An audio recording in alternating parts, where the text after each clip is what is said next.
तर आज आहे मकर संक्रांत आणि व्यवसायाचं असतं. सो आज तुम्हाला माझ्याकडून व माझ्या परिवाराकडून तुम्हा सर्वांना मकर संक्रांतीच्या खूप खूप साऱ्या शुभेच्छा.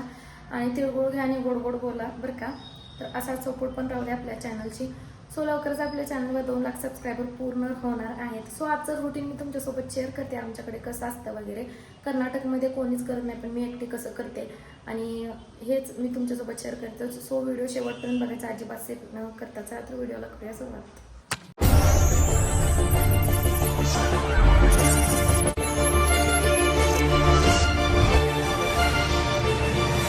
स्वागत आहे तुमचं कोमल सचिन ब्लॉग्स या चॅनलमध्ये. व्हिडिओ स्किप न करता शेवटपर्यंत नक्की बघा.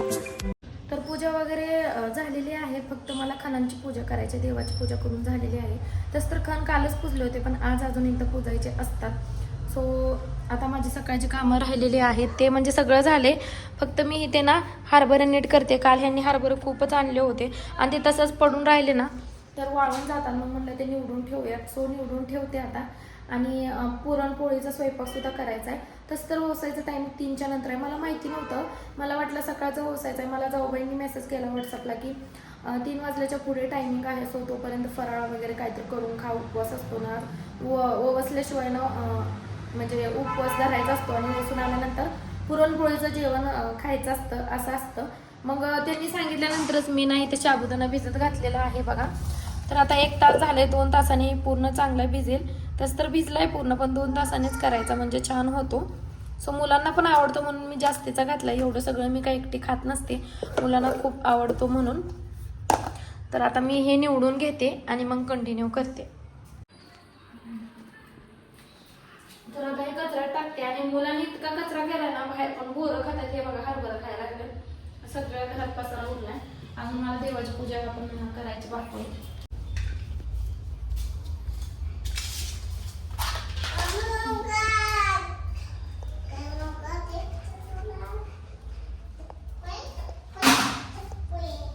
बघा सगळीकडे बोराचे आठवड्या वगैरे कशा टाकल्या.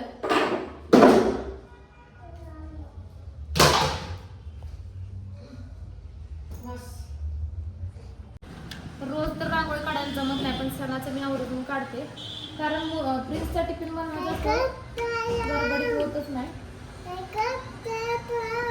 लग्नाच्या अगोदर ना दररोज रांगोळी काढायची. लग्न झाल्यापासून वेळ भेटत नाही. आणि भरपूर रांगोळी येत होत्या बरं का मला, पण आता सगळं विसरून गेले.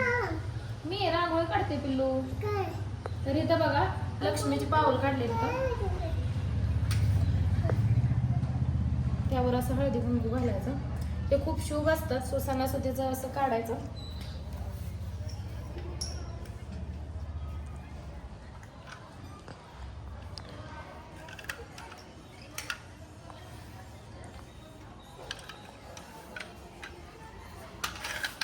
तर आजची पूजा अशी काहीतरी आहे. खण तर कालच पुजले होते. सो अजून एकदा हळदी कुंकू वाहिलं आणि तिळगुळ वगैरे ठेवलेत. देवीचे पाऊल काढले. देवीचे पाऊल मी नेहमी काढते. रांगोळी वेगळी काढायची काही गरज पडत नाही, ते शुभ मानलं जातं म्हणून. आणि अशी काही दररोजची साधी भोळी पूजा आहे. तर इथे मिरच्या घेतल्यात मी साबुदाणा करण्यासाठी. हिरव्या मिरचीचा साबुदाणा आम्ही नेहमी करतो, कारण चवीला पण लागतो आणि कमी मिरची टाकते, मुलं खातात म्हणून. लाल तिखटचा आवडतच नाही, एकदा दोनदा केलता खाऊच वाटला नाही. सो शेंगदाणे आणि हे एकत्र बारीक करायचं. तर हे भाजके शेंगदाणे डीमार्ट मधून आणलेले खूप फ्रेश भेटतात इथे, खूप चवीला लागतात आणि यामध्ये काही घाण पण नसते.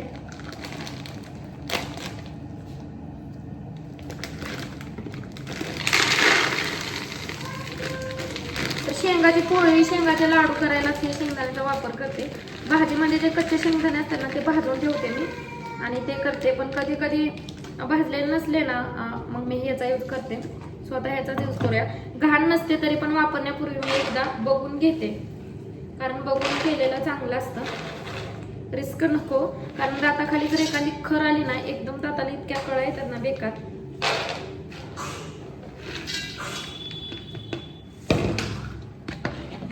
तर साबुदाणा चांगला व्यवस्थित भिजलेला आहे. आता केलेलं मिरची आणि शेंगदाण्याचं वाटण डायरेक्ट ह्यातच मिक्स करते. आणि मग बटाटे घालून बनवणार आहे.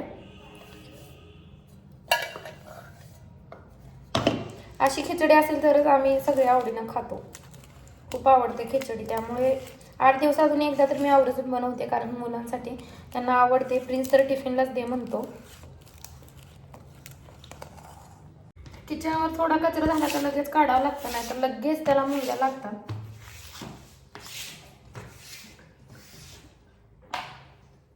आता बटाटे धुवून घेतले, त्याची साल काढूनच मी बनवत असते, कारण त्याच्यावरनं असं माती वगैरे लागलेली असते. काय काय बटाटे स्वच्छ असतात, त्याची लवकर माती निघून जाते, पण काय काय बटाटे इतके चिकट असतात ना, त्याची माती किती पण जोराने धुवा निघतच नाही. मग मी साल काढूनच करते, उगाच रिस्कच नको. तर इकडे बघा, मी बटाटा वाफायला ठेवलं होतं, थोडंसं मीठ घालून ते वाफवून झालेलं आहे.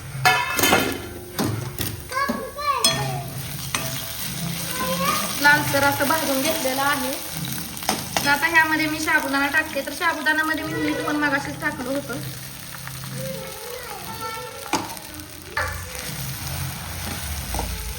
छान मिक्स करून घेऊया. छान झाकून ठेवते म्हणजे वाफ. पाठीमागे एकदा ना मी चुकून ना हरभऱ्याच्या डाळ समजून तुरीच्या डाळीचे पोळे केले होते, आणि त्या पोळ्या खूप छान झाल्या होत्या, पचायला पण हलक्या होत्या. आणि मला कसं होतं माहिती आहे का, हरभऱ्याच्या डाळीच्या पुरणपोळ्या खाल्ल्या ना पोटात दुखतं आणि पचन लवकर होत नाही, खूप त्रास होतो. सो डॉक्टर पण म्हणले हरभऱ्याच्या डाळीचं कोणतंच अन्न खाऊ नका. मग मी ह्या वेळेस मुद्दाम आवर्जून तुरीच्या डाळीची पुरणपोळी करते, कारण पचायला हलकी आहे. तुम्ही कधी बनवले का मला नक्की सांगा. थोडंच बनवणार आहे, कारण एकच टाइम व्हावं, असं जास्त कोणी खात नाही म्हणून सांगितलं बघा. ह्याला धुवून घ्यायचं आणि डायरेक्ट शिजवून घ्यायचं, लगेच शिजते, लगेच होऊन जातं. एकीकडे डाळ, एकीकडे खिचडी आणि आमटी, पोळ्या, पापडी सगळं करायचं आहे. आणि 3 वाजता रेडी होऊन मंदिरात पण जायचं, आणि मग आल्यावर जेवण.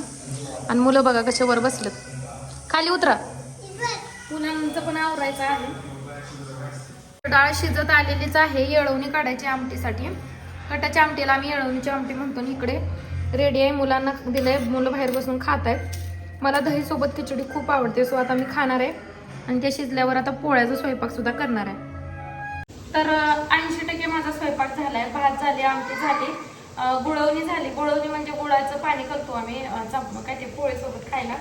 सगळं झालंय, पुरण वाटून पण झालं, कणिक मळून झाली. ते काय शूट करता आलं नाही. झालं असं की ग्रुप कॉल आला होता. ग्रुप कॉल म्हणजे माझे सगळे भाऊ मावशी आहेत, त्यांचा कॉल आला आणि तसं ठेवता पण येत नाही. मग त्यांच्यासोबत बोलत बोलतच ही सगळे कामं आवडली. असो आता पोळे लाटायचे, हुंडा केलाय, आता पोळे लाटून घेते पटापट. आता 2 वाजल्यात, अजून मला साडी वगैरे वेअर करायची आहे, सो त्यालाही वेळ लागतो. पटापट आता पोळ्या लाटून घेते.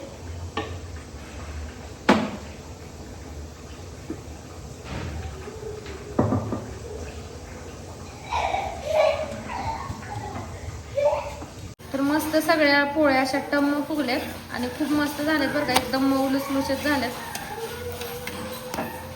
हे बघा, इतके केलेत, एकदम मऊ लुसलुशीत झाल्यात. खिचडी खाल्ल्या माझ्यासोबत. तर रेडी झाली मी, तर सिंपल असंच रेडी झाले. साडी मस्त घातली, आणि तो कोण करत नाही त्यामुळे मी जास्त काही रेडी झाली नाही, मेकअप वगैरे केला नाही. मुलांचं पण आवरलंय, आता जायचं. ह्यांनी जेवण केलेलं आहे, चला.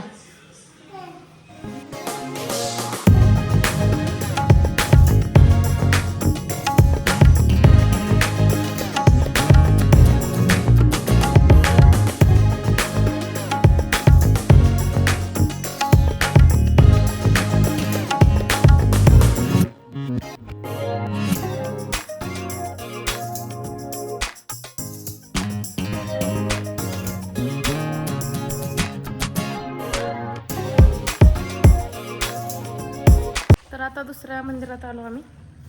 आमच्या घरापुढचंच मंदिर आहे. मुलं गेली पुढं, कोणीच आलं नाही, कोणीच. आम्ही पहिलेच असले तर ओसायला आलेलो. आपल्या महाराष्ट्रात किती बायका एकमेकीला ओसतात.